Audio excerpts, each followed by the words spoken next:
Congress high command కీలక నిర్ణయం తీసుకుంది.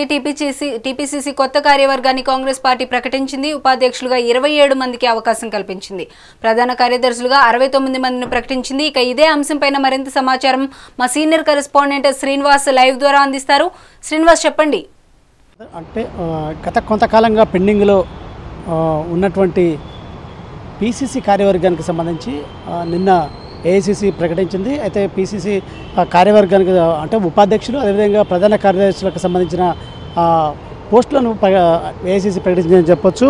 అయితే ఏదైతే ఈ ఉపాధ్యక్షులకు సంబంధించి 27 మందిని ఉపాధ్యక్షులుగా నియమిస్తూ కూడా ఉత్తర్వులు జారీ చేశాడు కేసీ వేణుగోపాల్. అదేవిధంగా ఏదో జనరల్ సెక్రటరీకి సంబంధించి 67 మందిని ప్రకటించింది చెప్పొచ్చు. అయితే మొత్తంగా ఉపాధ్యక్షులకు సంబంధించి కూడా అంటే మొత్తం సామాజిక సమీకరణాలను దృష్టిలో పెట్టుకునే కూడా ఈ కార్యవర్గాన్ని ప్రకటించిందని చెప్పాలి. మరొకవైపు అక్కడ ఫీడ్బ్యాక్ మొత్తం కింది స్థాయి నుండి కూడా ఫీడ్బ్యాక్ తీసుకొని పార్టీలో మొదటి నుండి కష్టపడ్డ వారికి ప్రాధాన్యత కల్పించాలని కూడా హైకమాండ్ భావించిన నేపథ్యంలో కూడా ఆ క్రమంలో కూడా ఫీడ్బ్యాక్ తీసుకొని ఎవరైతే మొదటి నుంచి పార్టీ కోసం కష్టపడుతున్నారో పార్టీని అధికారంలోకి తీసుకురావడానికి ఎవరు కృషి చేశారంటూ అనే అంశాలపై దృష్టిలో పెట్టుకుని ఆ ఫీడ్బ్యాక్ని హైకమాండ్ తెప్పించింది. ఆ క్రమంలో కూడా వారికి ప్రాధాన్యతను ఇస్తూ కూడా దీంట్లో పీసీసీ అంటే ఉపాధ్యక్షులు కావచ్చు, అదేవిధంగా జనరల్ సెక్రటరీలో కూడా చోటు కల్పించిందని చెప్పాలి. సీనియర్ కాంగ్రెస్ నాయకులకు దీంట్లో అధిక ప్రాధాన్యత ఇచ్చారు. అదేవిధంగా 20 ఏళ్లకు పైగా కాంగ్రెస్ పార్టీలో క్రమశిక్షణ అదేవిధంగా చిత్తశుద్ధి అంకితభావంతో పనిచేసినటువంటి వారికి దీంట్లో చోటు కల్పించారని చెప్పాలి.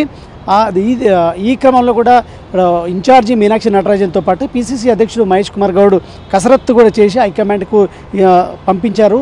సో హైకమాండ్ చివరికి అంటే చాలాసార్లు కసరత్తు జరిగింది. అదేవిధంగా హైకమాండ్ దగ్గరికి పీసీసీ అధ్యక్షుడు మహేష్ కుమార్ గౌడ్ పలుమార్లు వెళ్ళారు, హైకమాండ్తో చర్చించారు. కానీ ప్రకటన వచ్చేసరికి పెండింగ్లో వస్తుంది.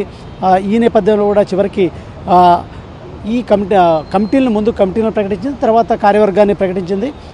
ప్రధాన కారణం ఏంటంటే వచ్చే నెల ఖచ్చితంగా లోకల్ బాడీ ఎన్నికలకు పోవాలని కూడా భావిస్తున్న నేపథ్యంలో కూడా ఇవన్నింటినీ ప్రకటించేసి ఫుల్ ప్లెడ్జ్డ్గా లోకల్ బాడీ ఎన్నికలకు పోయి మెజార్టీ స్థానాలు కైవసం చేసుకోవాలి అని కాంగ్రెస్ భావిస్తుంది. ఎందుకంటే తెలంగాణలో అధికారంలో ఉంది. అదేవిధంగా మరీ ఖచ్చితంగా లోకల్ బాడీ ఎన్నికల్లో కూడా మెజార్టీ స్థానాలు దక్కించుకొని కూడా బలంగా కాంగ్రెస్ మరింత ముందుకు పోవాలని కూడా భావిస్తున్న నేపథ్యంలో కూడా ఈ కమిటీలను ప్రకటించిందని చెప్పాలి.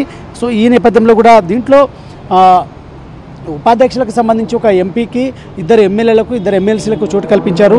ఎంపీకి సంబంధించి ఏదైతే నల్గొండ ఎంపీ రఘువీర్ రెడ్డికి చోటు కల్పించారు. ఎమ్మెల్సీకి సంబంధించి బసవరాజ్ సారయ్యతో పాటు ఎమ్మెల్సీ బల్మూర్ వెంకట్లకు ఉపాధ్యక్షులుగా అవకాశం కల్పించారు.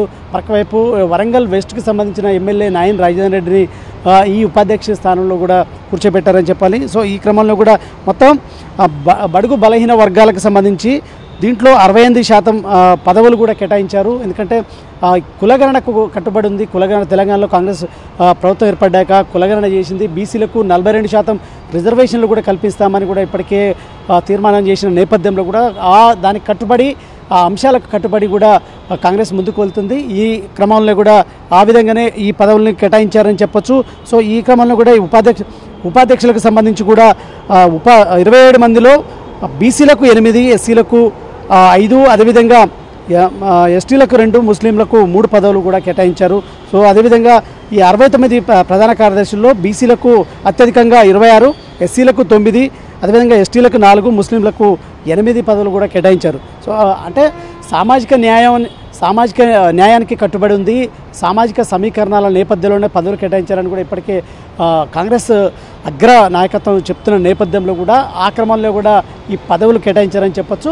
కానీ ప్రధానంగా పీసీసీలో అత్యంత కీలకంగా ఉన్నటువంటి వర్కింగ్ ప్రెసిడెంట్లకు సంబంధించి మాత్రం పెండింగ్లో ఉంది. అది సస్పెన్స్కి ఇంకా తెరపడలేదు. సో ఇవాళ రేపట్లో ఖచ్చితంగా వర్కింగ్ ప్రెసిడెంట్లకు సంబంధించి కూడా ఫైనలైజ్ అయ్యే అవకాశం ఉంది. ఎందుకంటే సీఎం రేవంత్ రెడ్డి ఇప్పటికే ఢిల్లీలో ఉన్నారు. మంత్రి పదవులకు సంబంధించిన అంశం అంటే క్యాబినెట్లో మరో ముగ్గురికి కొత్త వారికి చోటు కల్పించిన నేపథ్యంలో కూడా వారి శాఖలకు సంబంధించి అదేవిధంగా